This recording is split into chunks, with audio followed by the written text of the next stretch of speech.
gusto, como cada semana, darle la más cordial bienvenida a un programa del Tribunal Electoral del Poder Judicial de la Federación. Soy Lucy Farías, gracias por acompañarnos y bueno, este caso se denomina la realización de debates y mesas redondas en intercampaña, esto en el proceso electoral 2017-2018. Déjeme comentarle que es una sentencia muy importante de la Sala Superior que favorece en muchos aspectos la libertad de expresión. Déjeme comentarle que fue la Cámara de la Industria de la Radio y la Televisión quien interpuso recurso de apelación para impugnar precisamente la respuesta dada por el Instituto Nacional Electoral a la consulta realizada por dos partidos políticos, Morena y Partido del Trabajo, respecto a lo que se podía y no se podía hacer en el periodo de intercampaña, específicamente la realización de debates y mesas redondas. A este recurso de apelación interpuesto por la Cámara de la Industria de la Radio y la Televisión se une también el Partido Revolucionario Institucional, su candidato y una televisora. Sin duda, esta sentencia de la Sala Superior del Tribunal Electoral del Poder Judicial de la Federación favorece el derecho a la libertad de expresión, tanto de los contendientes como de los medios de comunicación para realizar su trabajo informativo en periodo de intercampaña. Y si usted quiere conocer más detalles de esta sentencia, le invito a que acompañe a Pedro Lara y Malo, que recibe en el estudio a Aimer B. Flores del Instituto de Investigaciones Jurídicas de la UNAM y también recibe al licenciado Augusto Arturo Colín, que es el secretario de estudio y cuenta del Tribunal Electoral del Poder Judicial de la Federación, de la ponencia del magistrado Reyes Rodríguez Mondragón. Así es que le invito a que conozca esta sentencia del Tribunal Electoral. Soy Lucy Farías, ¿nos acompaña?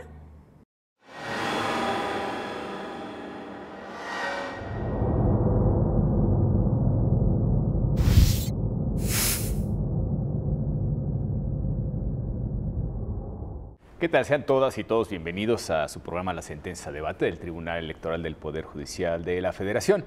Y bueno, pues en esta ocasión vamos a hablar sobre el recurso de apelación número 29 de este año, para lo cual tenemos importantes invitados el día de hoy. Imer, bienvenido, muchísimas gracias por estar con nosotros. Muchísimas gracias por la invitación. Un gusto tenerte por aquí, Muchas gracias. En tu bautismo de fuego. Y bueno, pues este recurso de apelación tiene su origen en una consulta formulada por dos partidos políticos nacionales, Morena y el Partido del Trabajo, quienes pues solicitan que se les informe sobre determinadas reglas para las actividades en medios, en este caso de los precandidatos para el periodo conocido como intercampaña.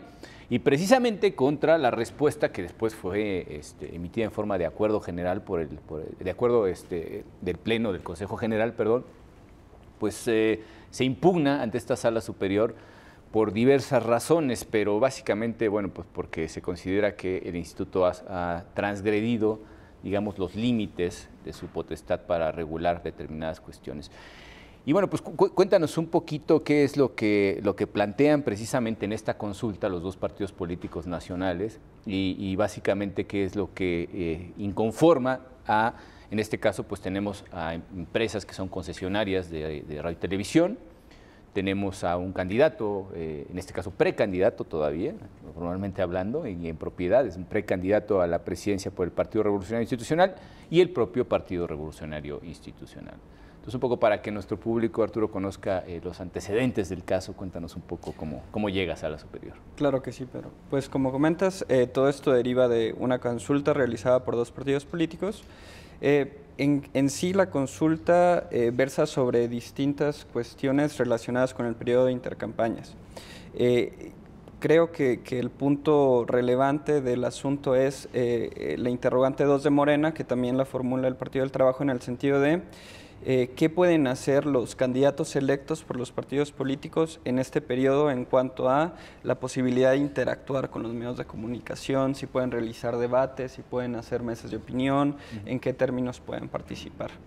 En relación con esta pregunta en específico, el INE lo que le señala es que de una opinión, de una interpretación, de una reflexión que hacen en torno a la legislación, dicen, esta cuestión está regulada explícitamente tal cual, pero se puede advertir que si participas en alguna mesa de opinión, en algún diálogo en un medio de comunicación, propiamente tiene que participar solamente un candidato y también establece que los debates entendidos como están establecidos en la LEGIPE están reservados para la etapa de campañas electorales y que por tanto eso implica que hay una prohibición de que se realicen este tipo de eventos en el periodo de intercampañas, ¿no? Y justamente como señalas, esto es de lo que se inconforma diversas personas, como señalas, el candidato electo del Partido Revolucionario Institucional, el mismo partido, Televisión Azteca y la CIRT propiamente, ¿no? Digo, aquí es una cuestión que ya de suyo tiene un interés público muy amplio, ¿no? Creo que cada elección, sobre todo las elecciones federales, el tema de los debates vuelve otra vez, es como un fantasma, ¿no? Y revive cada cierto tiempo.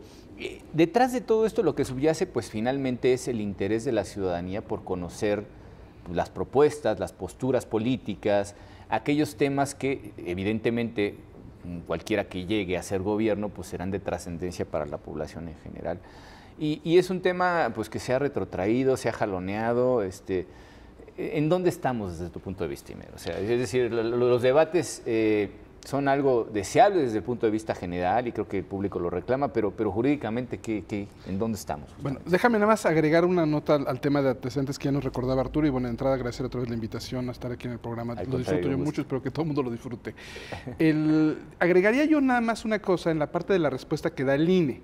El INE dice, yo no tengo atribuciones para reglamentar esta materia porque no está en los lineamientos generales, digo, no puede emitir un lineamiento general porque reserva de ley, no está en la ley, no está que yo pueda reglamentar esta materia y yo no lo puedo regular. Y entonces ahí el tema es, no lo puedo en lineamientos generales, pero entonces voy a hacer un criterio de interpretación y eso también tiene atribuciones en INE para hacerlo, pero ahí lo curioso es que tienes criterios de interpretación cuando tienes que interpretar una norma, y justamente había dicho que no había norma en esta parte, y que él no podía reglamentar esa norma porque no estaba la norma. Claro. Entonces ahí creo que el INE empieza quizás un poquito mal, cuando creo que tendría que haber dicho, pues esto es una materia de interpretación donde no tenemos norma que interpretar, y pues simplemente lo que no pueden hacer es esto genérico. Entonces, y el no genérico es básicamente esta idea de no pueden pedir el voto. Si no lo puedes pedir en el periodo de precampañas y solamente lo puedes pedir hasta ya cuando empiecen las campañas, pues se entiende que no podrías ahí. Es lo que yo creo que el INE debería haber contestado y nada más. Y bueno, el tema, como bien dices, lo que acelera el asunto es que estemos hablando de debates, de mesas de análisis. Y entonces, yo creo que los cuatro, como bien recuerdan, el partido, el candidato y la CIRT y la televisora, los cuatro dicen y le pegan creo que muy clarito, oigan, están aquí limitando libertad de expresión, derecho a informar, a ser informado, y bueno, todo lo que implica, que es lo que estás diciendo, que es para que uno como ciudadano pueda tener información, pueda uno conocer las plataformas, conocer a los candidatos y eventualmente poder ejercer su voto de manera libre e informada, y agreguemos responsable. Entonces, eso me parece que es como muy claro que la materia es muy importante y los cuatro coinciden en decir, ahí está el agravio, nos estás limitando, nos estás restringiendo indebidamente en el ejercicio de la libertad de expresión, derecho a información, y en esa parte que dices tú, y además ligámoslo con el beneficio adicional que tiene que nosotros podamos hacer esto para que los ciudadanos estén informados y puedan en un momento dado decir libremente. Entonces, ese es como el quid, diría yo. El otro tema gira en torno a la aclaración que hacía yo de entender que el problema era que por un lado no lo podían legislar, le hace reglamentar, regular, porque no había, ahí se aplicaron muy bien el principio de reserva de ley, pero en esta parte interpretativa sí creo que se empezaron a exceder un poco los del instituto, y ahí es donde pues vámonos contra esta facultad que no fue propiamente reglamentaria, sino en ese ejercicio de interpretación donde se están excediendo, ¿no? Entonces, claro, se habla de la facultad consultiva, ¿no?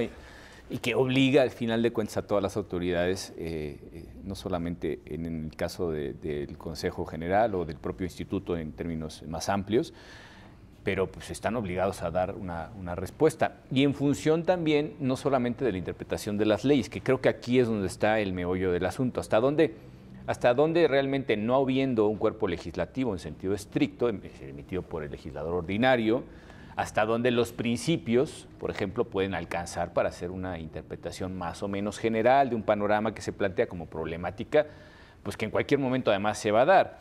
Y a mí me gustaría, y perdón que lo diga así a vuelo de pájaro, me gustaría que realmente el tiempo que se dedica o se podrá dedicar en este caso a debates, entrevistas y todo, sea útil para la ciudadanía, porque esa también es una cuestión muy discutible, y lo hemos dicho muchas veces en este programa.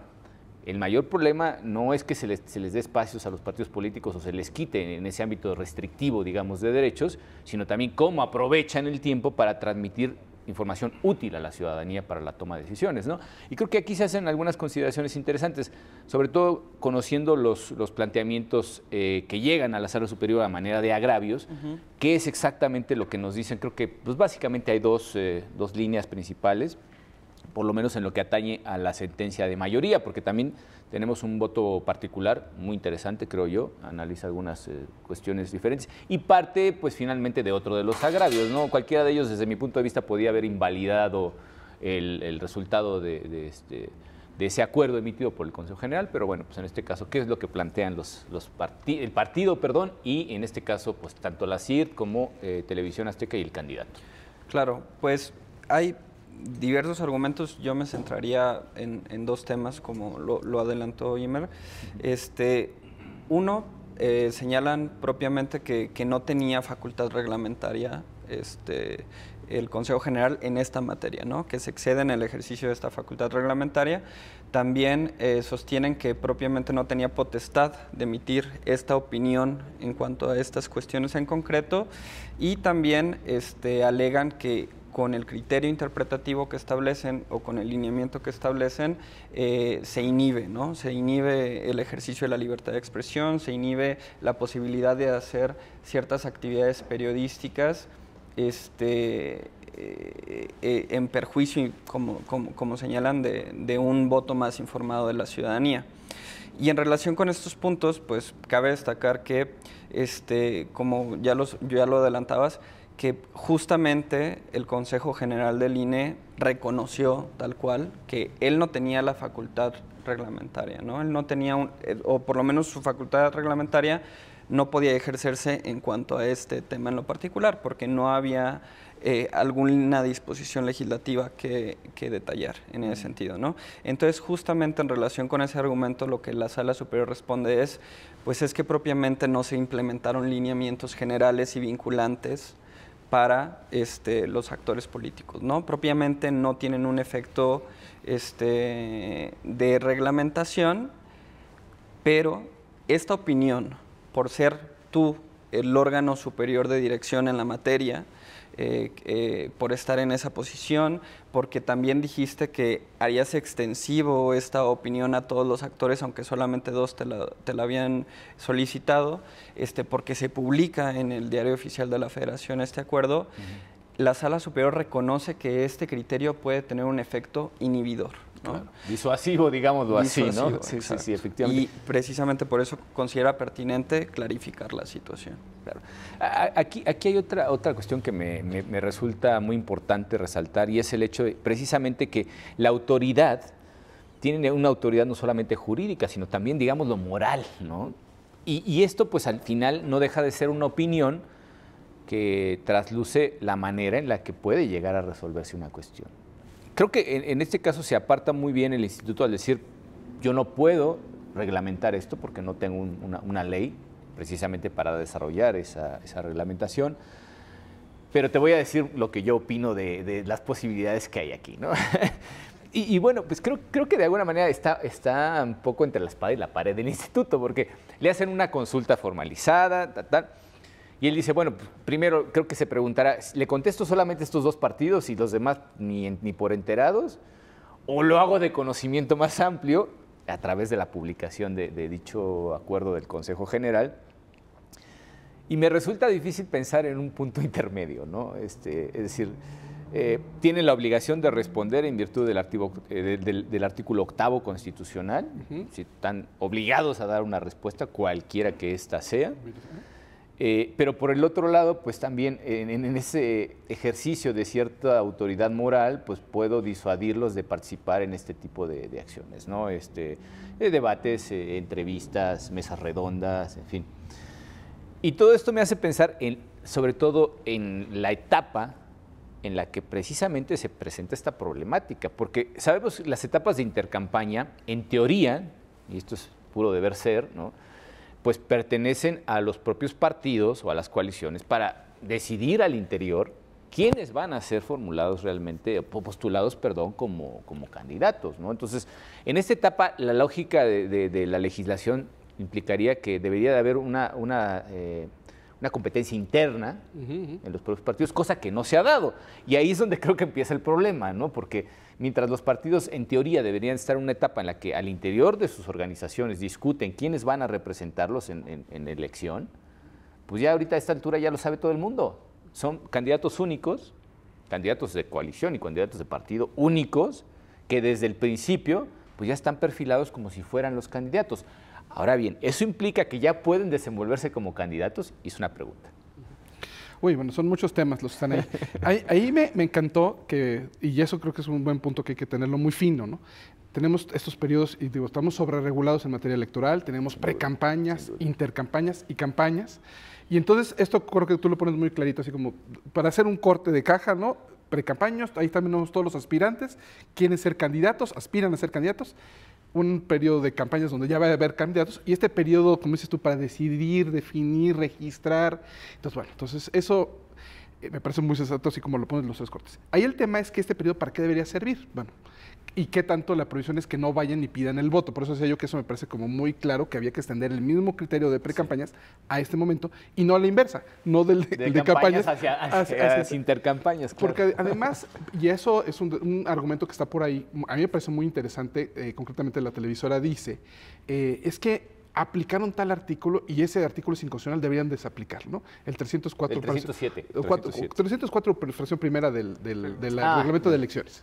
Y dicen, ese deberían aplicarlo, no sé. Sí. Y es muy sutil el argumento porque básicamente ahí es donde dice, debate es lo que se realiza en campaña entre los candidatos. Entonces, nótese, cualquier cosa que estemos en campañas, fuera de campañas, pues ya no se puede llamar debate. Claro. Entonces, es muy sutil, pero me parece que, curiosamente, aunque no estén aplicando el artículo, porque en ningún lado cita el INE el fundamento de ese artículo, lo curioso es que sí es el artículo que los está inspirando para, por analogía, traer ese mismo argumento a la fase de intercampañas.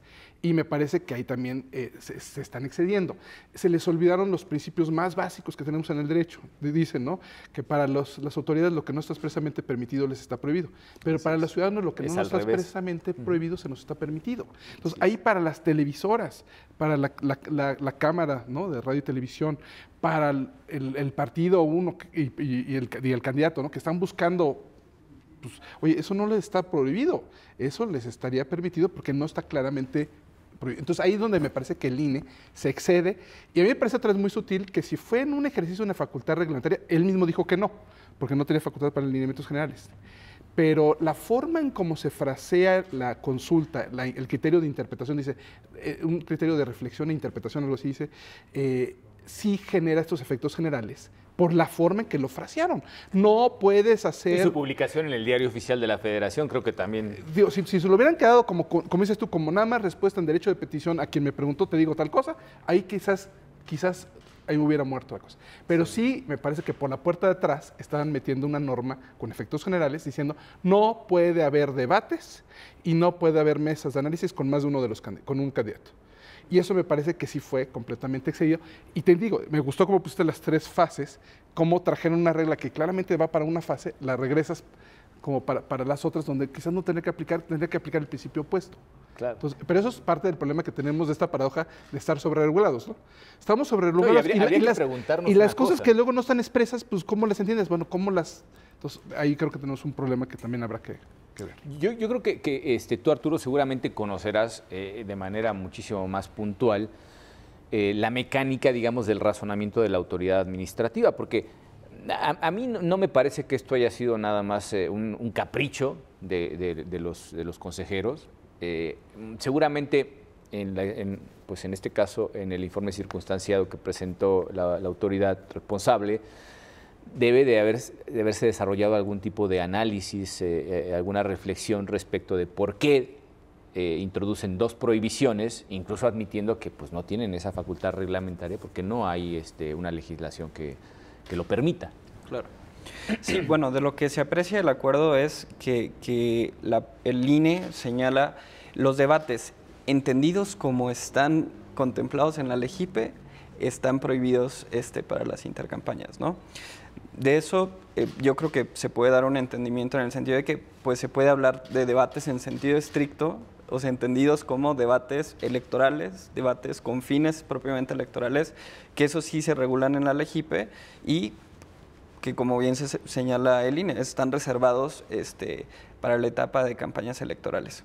Sin embargo, creo que se puede hablar de debates en sentido amplio y que propiamente no tengan esta finalidad electoral, sino, y eso por la etapa en la que en todo caso podrían desarrollarse, que es en esta etapa previa, pues sí propiamente se tendrían que respetar los límites que establece la propia legislación y que es tal cual el razonamiento que está en la sentencia, ¿no? Que es que no se pueden realizar actos anticipados de campaña, no se pueden promocionar concretamente plataformas electorales, no se puede pedir expresamente el voto, se puede hablar de temas generales, se puede hablar de quizás hacer críticas sobre cómo se han tratado ciertos temas, ¿no? Pero me parece que el INE sí hace, como comenta Imer, esta extensión, pero pues el tema es que parte de una concepción como estricta de los debates y pierde de vista también como esta posibilidad de entenderlo en un sentido más amplio, en el que no implique propiamente ya un adelanto, ¿no? Sí, a lo que propiamente se puede hacer voto, ¿no? en campañas electorales. Si nos permiten, vamos a ir a nuestro primer corte y volvemos en un momento. Muchas gracias.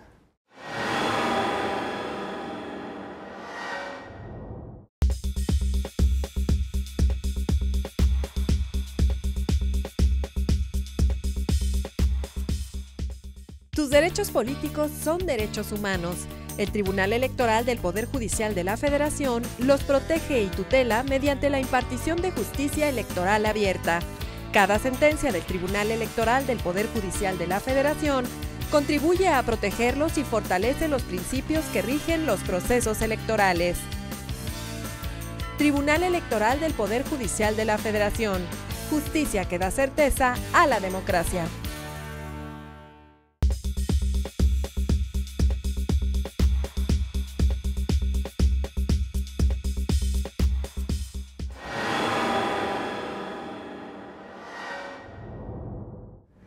Bueno, pues ya estamos nuevamente con ustedes.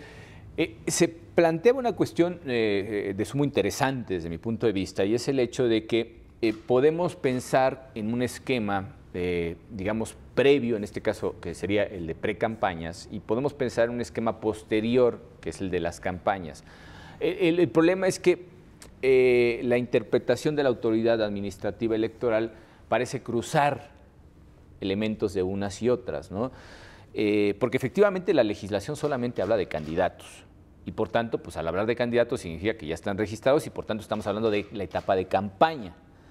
Sin embargo, como bien señalas tú, Imer, la cuestión aquí es si hablamos de una regulación que puede extenderse desde las precampañas hasta el periodo de intercampañas, precisamente en la ausencia de ese registro que le da la calidad a estos ciudadanos ya de candidatos. Ahorita todavía, pues, lo voy a decir de una manera muy formal, jurídicamente hablando, no son nada todavía para lo que va a ser realmente el proceso electivo, ¿no? Entonces, bueno, claro, ¿cuál es la utilidad de estos debates? Dar a conocer a personajes que ya están posicionados como candidatos en realidad, ¿no? Y permitirles en todo caso debatir entre ellos. Aquí el legislador parece que omitió la posibilidad de que en los candidatos únicos, los que un partido define desde precisamente la etapa de precampañas, pues ya actúan prácticamente como candidatos. Y bueno, y además de la participación que hemos visto en medios de manera recurrente de muchos que todavía sin siquiera ser precandidatos ya aparecían, pues, presidentes de partidos, en fin, líderes carismáticos, etcétera.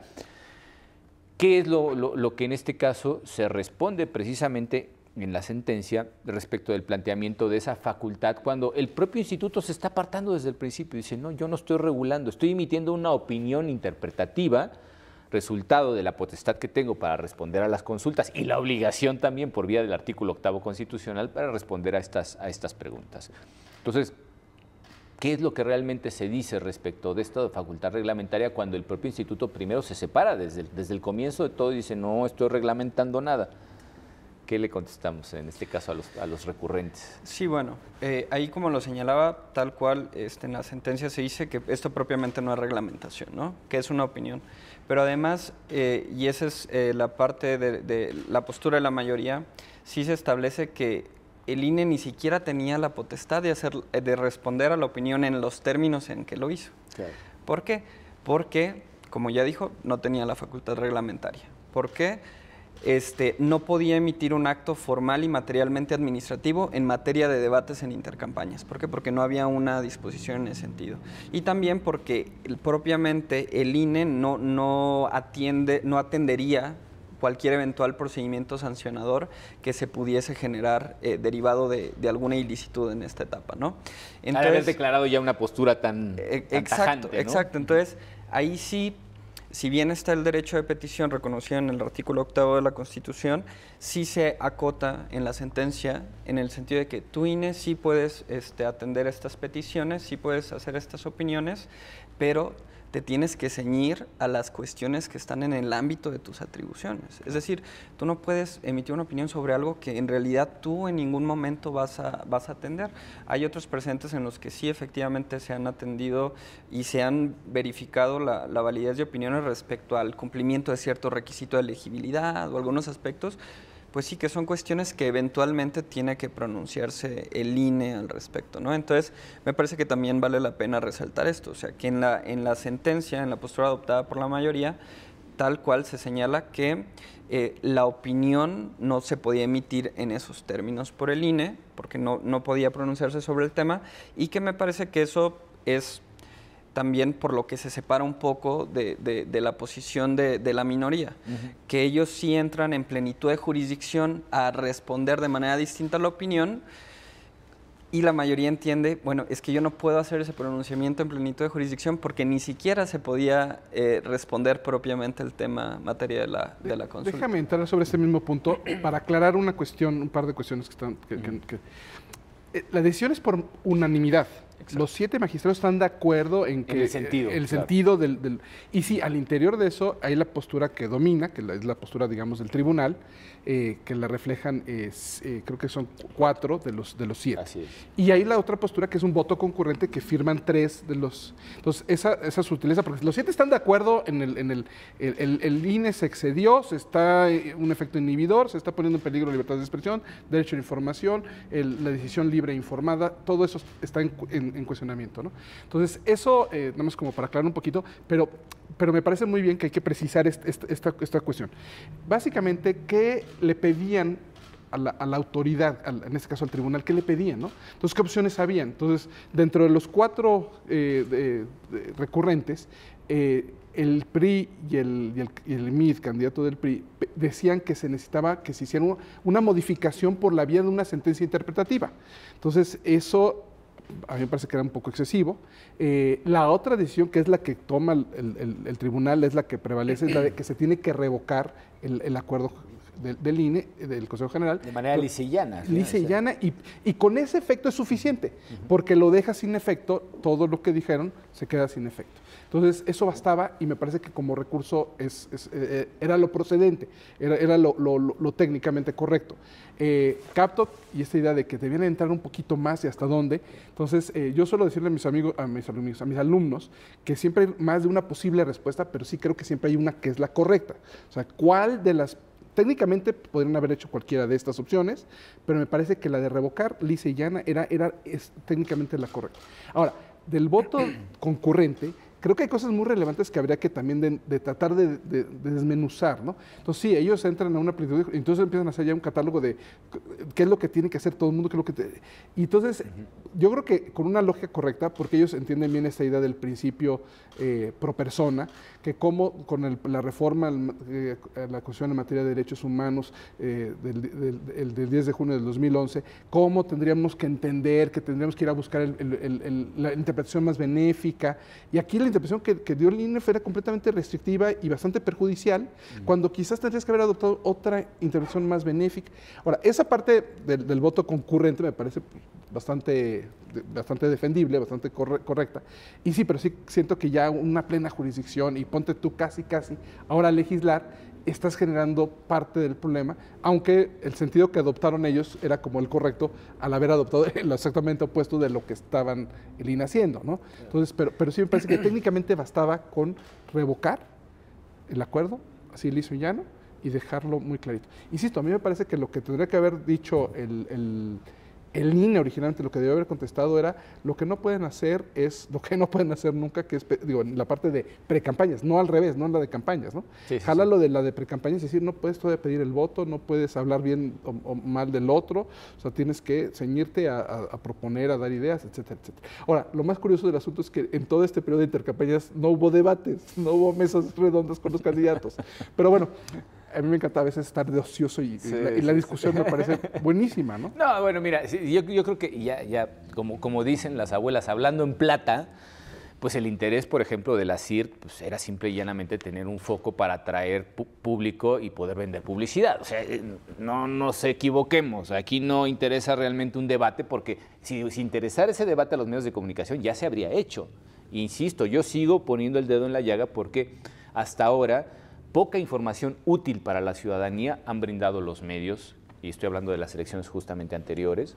Entonces aquí, pues sí, evidentemente están defendiendo su derecho y con toda la razón del mundo, pero si nos vamos hasta las últimas consecuencias, ¿cuál es la verdadera utilidad de todo esto, no? Pues debería de ser que fueran posturas claras sobre temas de trascendencia pública que sirvan para que los ciudadanos tomen una decisión a la hora de ir a las urnas.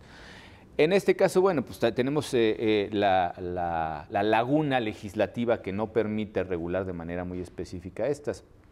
Y lo que pide en todo caso la televisora y el partido político junto con su candidato no me parece tan descabellado en el sentido de que ya se ha hecho.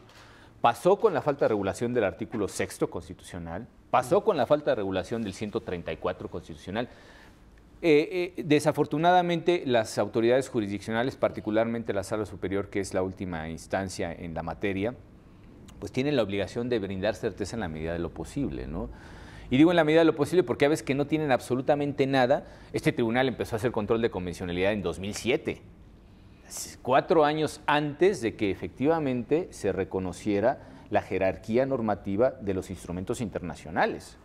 Entonces, evidentemente hay momentos en los que se tiene que ir más allá de lo que el propio legislador da y tratar de ofrecer una serie de interpretaciones, sobre todo basadas en principios, cuando no existen normas, y esa visión teleológica y sistemática que se hace de todo el ordenamiento jurídico. Y creo que esta ha sido precisamente la intención de esta sentencia, ¿no? En la medida de lo posible no generar confusión. Hablamos de la cuestión de brindar certeza, que es una de las razones principales y el eje conductor de esta sentencia, porque en un principio el propio instituto dice, pues yo emito una opinión con la finalidad de dar certeza a todos los actores, y también por eso se publica de manera general a través del Diario Oficial de la Federación, como diciendo, todo el mundo que esté involucrado, todos los actores políticos, todos aquellos que tienen algún punto en esta elección, tienen que conocerlo, ¿no? Y aquí pues sale al revés, ¿no? Desafortunadamente creo que en ese ámbito precisamente de moral, de carácter disuasorio que puede tener la opinión emitida por el instituto es cuando se pierde la certeza. Y creo que el razonamiento de la mayoría es precisamente en el sentido de decir, para que nadie se confunda, las cosas quedan exactamente como estaban, ¿no?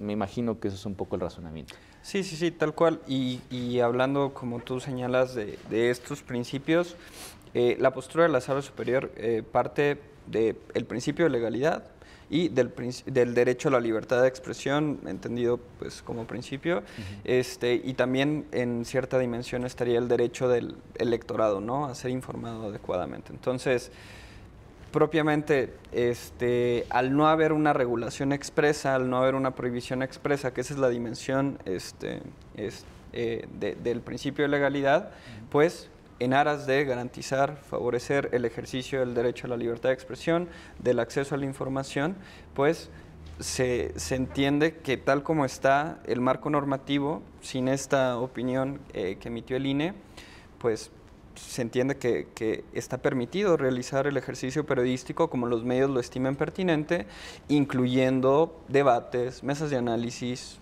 mesas de opinión, y en eso sí hay que hacer mucho énfasis. La Sala Superior fue clara en que están las prohibiciones legales. O sea, no quedamos en un estado de incertidumbre. Es decir, no puedes hacer actos anticipados de campaña, no puedes hacer ejercicios periodísticos simulados, que esa se ha visto desde la óptica de la indebida adquisición de tiempos de radio y televisión, ¿no? Entonces, digo, esa es la postura que Hubo una cosa que, precisamente una de esas respuestas que a mí particularmente es la que más ruido me hizo, fue ¿por qué en una mesa redonda solamente puede participar uno?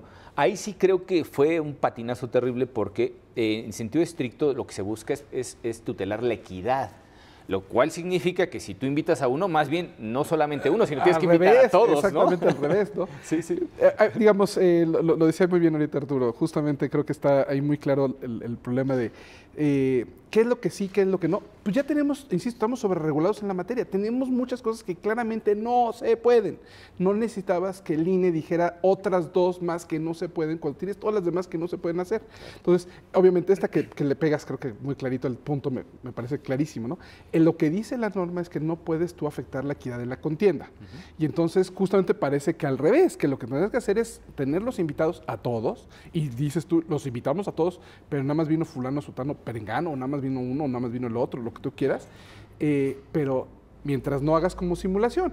¿Qué crees? Los invito una vez a la semana a todos y nada más viene el mismo siempre. Exacto. Entonces, justamente ahí lo curioso es que la prohibición que ponía el INE todavía era contradictoria, creo yo, con los demás temas que tenemos que cuidar. Entonces, ahí en esa parte es donde, insisto yo, como esta sutileza del voto, la unanimidad del tribunal con el concurrente, ¿no? El concurrente dice, no, sí tenemos que recordarles todo lo que no se puede hacer y lo que sí se podría, ¿no?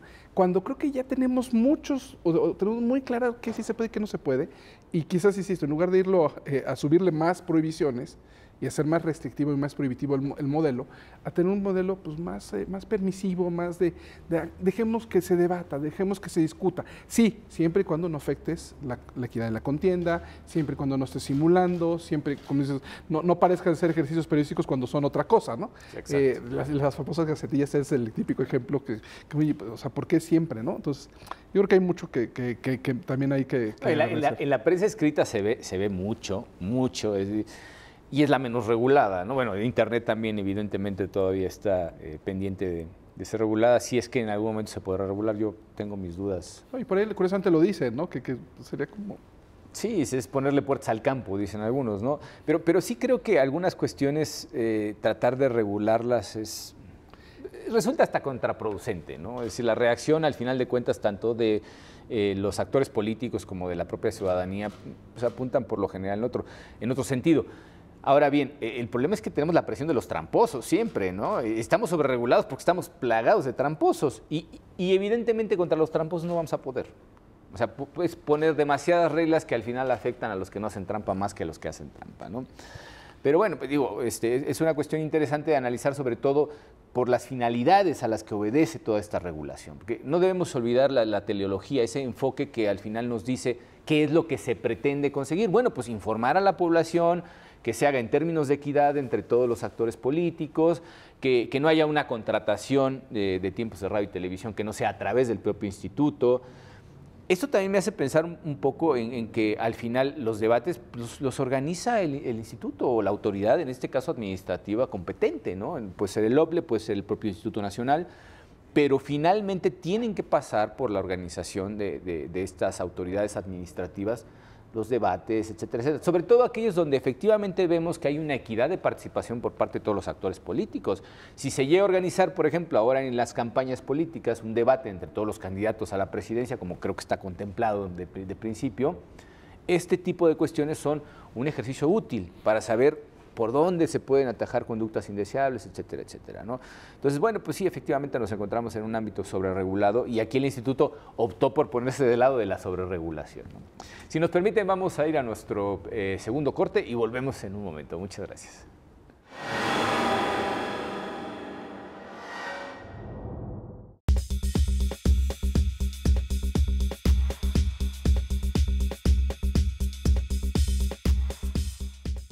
La Sala Superior del Tribunal Electoral del Poder Judicial de la Federación sesiona públicamente a la luz de los principios de máxima publicidad y transparencia para garantizar certeza y legalidad en los procesos electorales. Acompáñenos cada semana en directo desde el Pleno de la Sala Superior para conocer las resoluciones de las y los magistrados del máximo órgano de justicia electoral en nuestro país. Sesión pública de resolución de la Sala Superior del Tribunal Electoral. Tribunal Electoral del Poder Judicial de la Federación. Justicia que da certeza a la democracia.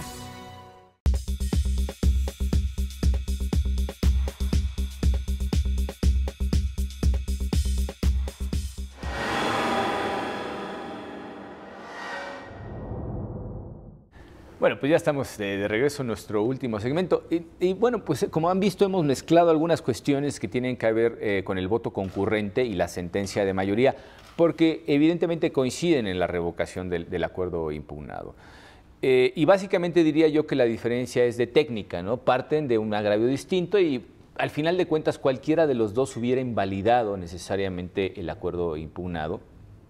Y la cuestión es que pues la sentencia de mayoría lo que hace es un poco apartarse, dejar que las cosas se sigan entendiendo como hasta ahora. Y creo que eso es lo que ha dado más certeza, me parece a mí. Quizá un poco el repetir las reglas que todos deberíamos de saber puede ser incluso hasta sorpresivo para algunos que no se las saben realmente las reglas y que cuando se las recitan nuevamente dice, ¡ay, esa no me la sabía!, ¿no? Entonces, de momento hay una cuestión que me parece muy importante resaltar y es la cautela que tienen las sentencias de la Sala Superior. Creo que es un buen ejemplo, porque remiten particularmente a la casuística. Es decir, no comprometen criterios que a la hora de resolver cuestiones que siempre son muy complejas, podrían ser interpretadas como, es que esto tiene que ir por ahí porque ya lo dijo la Sala Superior en algún momento, ¿no? Y creo que aquí hay una cuestión que se resalta de manera muy clara y es el hecho de tener cautela en lo que se dice y remitirnos exclusivamente a lo que dice la Constitución, las leyes, y al final de cuentas la propia jurisprudencia ya del tribunal. Ni siquiera estamos hablando de criterios interpretativos, que es lo que solicitan los dos partidos políticos, sino estamos hablando de cuestiones que ya son firmes e irrebatibles en el ámbito jurídico. Entonces, me parece a mí, y corrígeme tú si me equivoco, que el magistrado Reyes lo primero que razonó es cómo doy certeza a los actores respecto de lo que nos están planteando y además al resto de los actores políticos también, ¿no? Sí, claro. En cuando llegó el asunto fue un trabajo intensísimo porque además fue llegando demanda tras demanda. Pero sí, justamente el proyecto parte, como lo señalaba, de el INE de entrada no podía emitir esta opinión en este tema, ¿no? Entonces, por eso nosotros no podríamos dar en plenitud de jurisdicción estos lineamientos, porque no cabe pronunciarse sobre ese tema. Y tal cual como lo señalas, a partir de la revocación de esta opinión, se retrotraen las cosas, ¿no? Cualquier efecto regulatorio, interpretativo que se pudiese haber generado en la percepción de los actores, porque como dijimos, formalmente no tuvo efectos vinculantes generales, ¿no? Pero cualquier entendimiento que pudo haber generado para los actores políticos, candidatos electos, partidos políticos, bueno, con haberlo eliminado ya se genera certeza en cuanto a cuál es el marco normativo aplicable. Como tú lo señalas, la Constitución, la legislación y los propios precedentes tanto de la Suprema Corte de Justicia de la Nación como del Tribunal Electoral. Y también eso es un punto muy importante, la intención de no adelantar criterios, de no prejuzgar sobre cuestiones que en su caso se deben de ver y que eso hay que reconocerlo. Hay casos que tienen particularidades, puntos muy finos que pueden llevar a que incluso avanzar más o cambiar un poco, reflexionar de nuevo sobre ciertos temas, ¿no? Entonces, precisamente por eso es que se opta por la mayoría por, como lo señalaban, ¿no? Una sentencia como minimalista, una sentencia muy puntual, ¿no? Que diga, esto está conforme el marco normativo vigente, ¿no? Claro, y se contesta además de manera muy específica. Esto va a quedar así exactamente como lo encontraron, tal cual, ¿no? La problemática creo que de alguna manera se abre a través de una acción que marcaría yo dentro del litigio estratégico, ¿no? Eso es una cuestión que ha tenido como rasgo característico Morena a través de sus representantes jurídicos. Y creo que está bien que estas cosas se planteen precisamente por lo que decíamos justo al principio de este programa, el interés general que hay detrás de esto, ¿no? Okay, está muy bien tu pregunta, pues, sobre todo porque permite tratar de apreciar algunas cositas que están por ahí. Según yo, a ver si no me equivoco, Morena pide, INE, hazme unos lineamientos generales. Y el Partido del Trabajo dice, oye, y si no, pásanos unos criterios de interpretación. Sí. Entonces, las dos son consultas. Sí.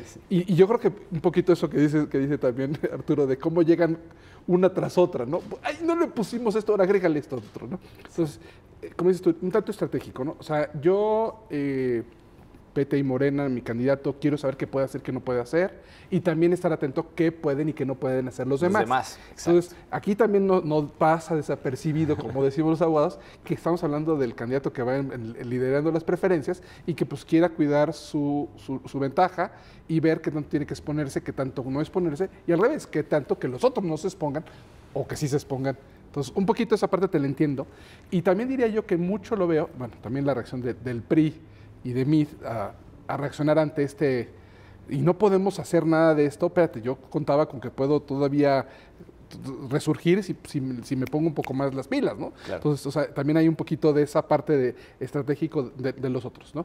Y sobre todo, creo que aquí los que son más estratégicos, porque son los que tienen una visión, creo que más de largo plazo, serían tanto la CIRT como la televisora. Como bien dices, bueno, nunca hemos organizado muchísimos debates, ¿no? Nunca hemos sido así como muy espléndidos en esta parte de los debates, y ahora nos preocupa mucho, ¿no? Sí, pero el precedente que quedaría si admitimos que tampoco se puede aquí, entonces no se puede allá más que los acotados del INE. No se puede aquí para nada, y mucho menos tampoco se va a poder para acá. Entonces, ve cómo sí creo, y ahí sí tienes toda la razón, me parece que sí hay mucha de esta sensación híjole, aguas con esto, porque lo que digan va a tener efectos generales, aunque no era un reglamentario, estaba surgiendo un efecto inhibidor que iba a tener también una serie de efectos generales porque estabas adelantando el criterio del INE. Entonces, creo yo que también esa parte, tenemos que entrar a ver particularidades, tenemos que dejarlo abierto, vamos a tener que ver, y creo curiosamente parece que no queremos dar certeza, pero creo que justamente la forma era dar certeza con las reglas que ya tenemos, no agregarle más reglas que generan esta parte medio estratégica de yo que voy ganando cómo me comporto, yo que voy perdiendo cómo me comporto, y yo mejor, por si las dudas, no voy a dejar que la dejen pasar, porque si no al rato no voy a poder ni siquiera hacer esto. Entonces, me pareció muy interesante en ese sentido, me parece que curiosamente los cuatro que recurren, pero inclusive Morena y el PT, pues traen una visión muy interesante de dónde, muy legítima, ¿no? Hasta dónde los debates, hasta dónde las mesas de discusión. Y sí, en aras de la libertad de expresión, del derecho a informarse, estar informado, que nos beneficia a todos para poder tomar una decisión libre e informada, me parece que es una joya la decisión, porque toca un tema muy importante y creo que lo toca muy bien. Me llama mucho la atención esto de ponerlo en términos de una sentencia minimalista. Pues técnicamente me parece que fue lo más correcto, ponerlo muy clarito que lo que se necesitaba era revocar y dejar retrotraer los efectos a como estábamos antes, ¿no? Versus una en plena jurisdicción interpretativa, donde quizás me puedo yo equivocar e irme de más, y entonces en lugar de dar certeza, estoy invadiendo la esfera del legislador. Entonces, yo por eso me parece que el regresarse a la decisión, como dijeron, minimalista, no me gustó quizá mucho el término, pero me parece que explica muy bien, claro, técnicamente era lo que se necesitaba. Yo creo que sí, que para esta sentencia era lo que hace falta. Además, yo lo he dicho, eso de minimalista también entra en la forma de la propia sentencia, que yo y creo que muchos ciudadanos agradecemos al magistrado Reyes la sencillez, la claridad, esa estructura maravillosa que es, ¿qué es lo que quieres saber de la sentencia? Pues tienes tu índice, te vas, pum, lo encuentras y lo ves directamente. No, y eso déjame también abonar a ese punto. Bueno, yo estoy investigador de jurídicas, toda la vida nos la vivimos criticando las decisiones más. No, y entonces al revés, ¿no? Habría que sumarse a esta felicitación por sentencias claras. Precisas y concisas. Está ¿no? claro qué es lo que dice la decisión, la resolución, está claro. También está claro qué es lo que querían los del voto concurrente, en qué se separan de la decisión, en qué es lo que querían un poquito más, Pero bueno, ahí está también muy claro. Entonces, eso se agradece, se aprecia que tengamos como esa ventaja de tener como unas sentencias más accesibles, ¿no? Así es. Y bueno, y retomando además la sentencia, no solamente en cuanto a la técnica con la que se redacta y una extensión bastante amigable, yendo a la parte de los razonamientos jurídicos y para también un poco, digo, para los abogados a veces esas cosas resultan obviedades, pero creo que también quienes no son abogados, pero son ciudadanos, tienen absolutamente todo el derecho a conocer en profundidad la lógica que desarrollan los órganos jurisdiccionales para poder emitir un fallo de esta naturaleza. Y particularmente me refiero a la relación que tiene precisamente el hecho de que haya debates, que se emita una serie de informaciones, cómo se relacionan con la doble vertiente de la libertad de expresión, porque creo que finalmente es el fondo jurídico que tiene esta sentencia. Aparte de brindar certeza, también hace un desarrollo muy interesante de cómo se relaciona esa libertad de expresión, tanto por parte de los concesionarios de radio y televisión como por supuesto de los actores políticos primera persona, y cómo se traduce eso en el derecho de la ciudadanía a estar informados. Un poco que le expliques ese esquema de relación, ¿no?, entre la doble vertiente de la libertad de expresión, el derecho de acceso a la información. Sí, claro.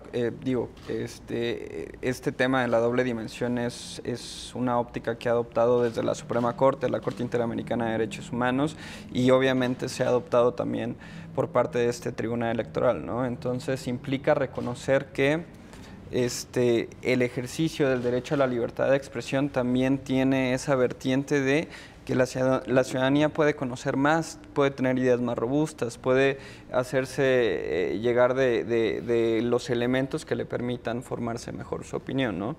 Y me parece que ese entendimiento es relevante, pero partiendo propiamente del principio de legalidad. No sé, hablaban un poco de la sobreregulación que hay actualmente.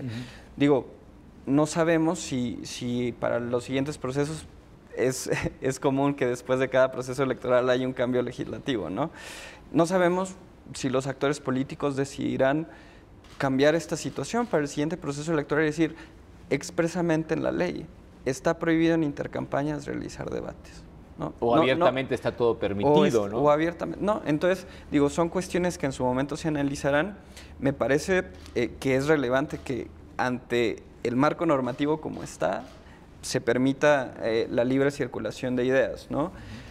No sabemos, y ese será otro tema, por ejemplo, si estuviese expresamente prohibido, si se analizara su constitucionalidad de esta prohibición y se llegara a otra conclusión, ¿no? Creo que ambas cuestiones atienden por un lado, a la equidad o inequidad que se podría generar. Otro tema abona a la libertad de expresión, ¿no? Entonces, me parece que ante este silencio de la ley, me parece que sí hay que reconocer que la postura adecuada, considerando también obviamente la reforma en materia de derechos humanos, es potenciar, maximizar la libertad de expresión, y eso es muy importante. Siempre se ha señalado que las limitaciones a los derechos en principio tienen que estar contemplados de manera clara y expresa en la legislación, y este es el caso que no es así, ¿no? Sí, justamente no tenemos esa restricción. Exacto. Y mucho menos las restricciones tal cual las plantea el Instituto Nacional Electoral a través de este acuerdo. De manera más bien enunciativa, ¿qué podríamos pensar que esté en juego cuando tenemos una sobreregulación restrictiva? Porque normalmente la sobreregulación tiende a establecer límites, porque para lo otro es simplemente abrir las puertas, ¿no? Entonces, ¿qué podemos esperar precisamente pensando en futuros escenarios y después de la experiencia? Creo que hasta ahora hemos hecho un ejercicio de prueba y error, ¿no? Sí, bueno, y contrario a lo minimalista de la sentencia, ahí hemos sido maximalistas, ¿no? Hemos ido regulando y sobreregulando y cada vez prohibimos y restringimos más. Yo quiero pensar que ya llegamos a un parteaguas donde el modelo ya no puede seguir sobreregulando cuestiones y entonces caer en este modelo que diga, y están prohibidas en las intercampañas. Yo creo que al revés, necesitaríamos ya un modelo liberalizado, desregularizado, desregular lo que necesitamos hacer y que dijéramos en aras de entender bien los principios de derechos humanos y no porque pongas más limitaciones y restricciones se justifique cualquier limitación. No, aquí ¿qué es lo que queremos privilegiar? Queremos privilegiar que la gente esté informada, que la gente pueda también manifestarse libremente. Entonces tendríamos que privilegiar los debates, las mesas. ¿Cuántos? Los más que se pueda. En el mayor número de lugares que sea posible, pues sí, aparezcan y díganos qué piensan y no nada más, como decimos, unos cuantos aquí adentro del INE. Y allá afuera solamente si invitas a un candidato. Pero, o sea, al revés, o sea, potenciar el mecanismo. Entonces, yo sí creo, al contrario a lo que piensa Arturo, yo sí creo que va a haber una nueva reforma. Confío, bueno, no confío, esperaría, me gustaría verla en el sentido de liberalizar, de regular. Creo que ya nos fuimos al otro extremo y ahora vamos a regresar un poquito. Y creo que el espíritu tiene que ser ese, el de los derechos, potenciar los derechos, el ejercicio de los derechos, estar mejor informados. Entonces yo creo que tendríamos que eso me parece que, y en ese sentido también la sentencia me parece que aporta, y esa es la parte que te decía yo, que yo veía un poco quizás de litigio estratégico, que al menos esté sentando las dos para decir, oigan, ya no nos restrinjan, ya no nos prohíban. Oigan, ¿no sería mejor al revés? ¿No sería mejor si esto lo abrimos un poquito a la discusión, al debate, mesas de análisis? Y sobre todo porque al final tenemos abierta una garantía administrativa, que es la organización de este tipo de actos públicos, pues recae en la potestad del Instituto Nacional Electoral o los organismos públicos locales electorales, ¿no? Es decir, no es que tampoco se vaya a dejar a que se organicen las televisoras con los partidos políticos, eso sería un verdadero desastre, ya lo hemos visto en la adquisición de tiempos de radio y televisión, o sea, eso no funciona, porque para las televisoras, la mayor parte de ellas, por lo menos esto es un negocio y puramente un negocio, no tiene nada más de fondo. Entonces, quizá un poco la intervención también dentro de ese ámbito más liberalizado, digamos, de participación política, pues daría unos límites no tan intensos, no tan marcados, pero con la intervención al final de la autoridad administrativa que podría fijar los límites por lo menos generales, ¿no? ¿Pero esto para la etapa de intercampañas? No, para la de campañas, me refiero. Claro, ¿no? Sí, claro, sí. claro. No, y en el caso de que extendieran las campañas hacia atrás, que sería, pues decíamos, lo deseable, en lugar de las precampañas hacia adelante, sí, podría ser mucho más útil, ¿no? Sí. Bueno, digo, creo que en este tipo de ejercicios, sobre todo ya en el marco de las campañas electorales, es determinante, ¿no? La participación de la autoridad administrativa, ¿no? Que sirve ahí de garante.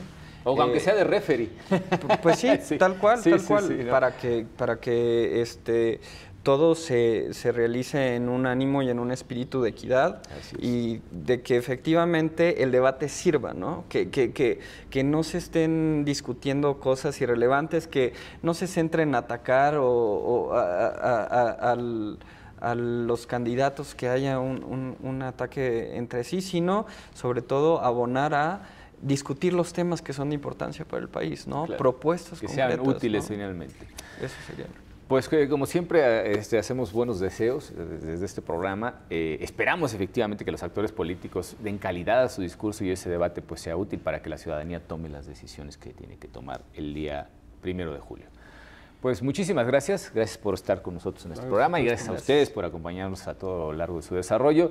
Los invitamos a nuestra próxima emisión de Sentencias a Debate. Muchísimas gracias y hasta pronto.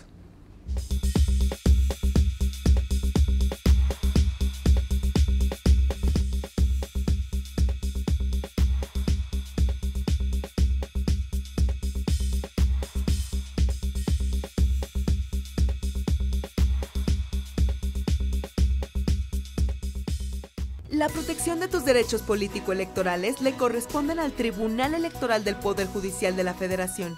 Sus sentencias salvaguardan cada etapa del proceso electoral.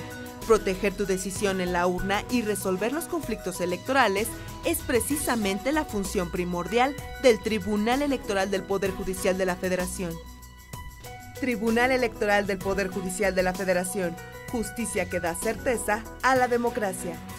La Sala Superior del Tribunal Electoral del Poder Judicial de la Federación sesiona públicamente a la luz de los principios de máxima publicidad y transparencia para garantizar certeza y legalidad en los procesos electorales. Acompáñenos cada semana en directo desde el Pleno de la Sala Superior para conocer las resoluciones de las y los magistrados del máximo órgano de justicia electoral en nuestro país. Sesión pública de resolución de la Sala Superior del Tribunal Electoral. Tribunal Electoral del Poder Judicial de la Federación. Justicia que da certeza a la democracia.